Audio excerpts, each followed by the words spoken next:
Now, in order to make all this work, let's take a look and see how this has got to work. First off, the owner of the company has got to be involved.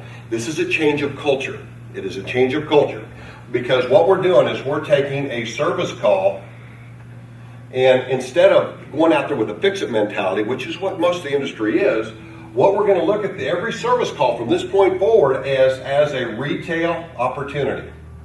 It's a retail opportunity that we have to look at it as there's an opportunity other than a repair. So, first off, we have to get the owner on board with the change of culture with this business. Now, the second thing is I've got to have a manager in place that's going to be willing to manage this process and train their technicians on doing this. So we've got to give them processes to help manage this. Now, the third step in this, obviously, is you got to get your technicians involved.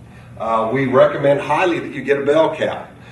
If I've got 5 technicians, I know there's 1 or 2 guys that are probably not going to go along with this. It's not their idea. They just don't feel like they want to be salespeople. But I'll always have 1 or 2 that say, sure, what can I do to take my career to the next step? And they have better communication skills, and they do this better than the others anyhow. So I'm going to pick one of them to start the program with to make an exclusive program and get it rolling and see some successes first.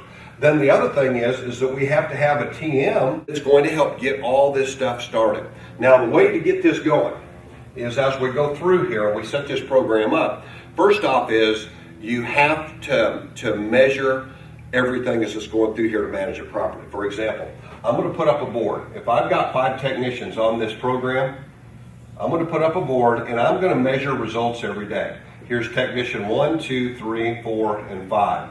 I'm going to look at what we did on Monday, Tuesday, Wednesday, Thursday, Friday, and then I'm going to total it up at the end of the week. The way we measure this is we look at, okay, how many service calls did you run today? How many leads did you generate? And we measure that up all the way through here. Now we're going to set individual goals for each TM or for each technician, and we're going to set group goals down here so that I've got everybody working for their personal goals and I've got them working as a team for their team goals. That way, if somebody's not carrying their load, I've got help from the other technicians to help get this thing rolling. So what we do is at the end of the week here, first off is we're going to measure exactly what we did. I want to see how many service calls we ran individually and as a group and how many leads were generated.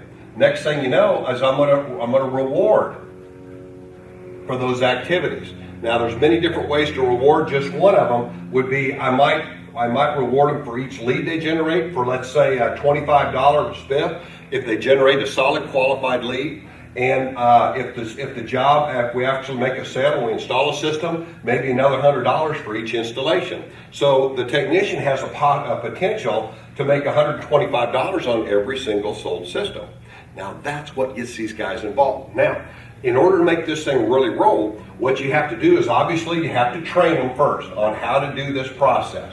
It takes some professional training to make this happen. So then once we kick it loose and we start it off, the TM gets it started off in that first week, puts up the board, puts up the measurements, and explains the whole process to everybody to get them on board. And then what we do is at the end of the week, we measure this. Now, obviously, the manager or the owner is going to be responsible for gathering the information as it comes in every single day and puts it up on the board. Now, the next step is that when we measure it, we're going to recognize the folks that did really good at this at the end of the week, and then we're going to hand out the checks and we're going to celebrate, all right? Now, the other thing is that we're going to, at the end of the week, we're going to find out who did good, who did poor. We want to find out why the guys that did poor. Did they think they got bad service calls? Were they all new construction leads that they went on, or warranty calls? Maybe they weren't applicable. But we're going to look at it, measure it, and we're going to set our goals according to that. And then guess what we do the next week? We retrain. Now, this is a cycle that we go through every single week, and it never stops.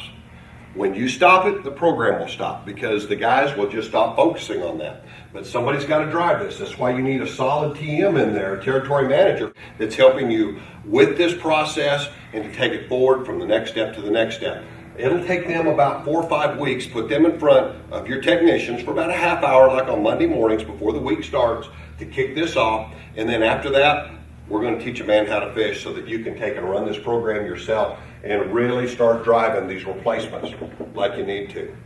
Here's the other neat thing. You know, we're just talking about replacements. This could be used to offer customers clean effects on newer systems that don't need to be replaced. It could be a program to help you sell more maintenance agreements or any other kind of accessories that you see retail opportunities out there.